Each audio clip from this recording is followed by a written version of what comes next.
Hey, it's Tally, and today we are going to talk about the Store Register Journal Report. This report gives a breakdown of all of the transactional activity for the store on a designated date, including any activity in the safe and open tills. So let's get started. From the Bravo dashboard, navigate to Reports, and then select Store Register Journal, and then Preview, and then you're going to select a business date. Note that the date field will always default to the prior business day.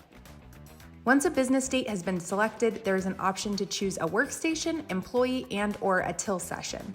If none of these options are selected, Bravo will pull up data for the entire store.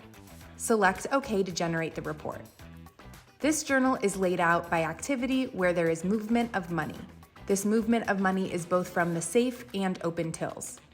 The breakdown of each activity includes the time of transaction, the transaction type, the till number or money movement from the safe, the associate who completed the activity, as well as the tender type and amount collected.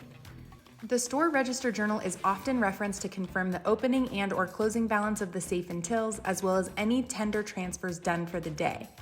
Because of the detailed breakdown of the daily transactional activity within the store, to include the tender types collected or money transfers, finding any monetary discrepancy is quick work.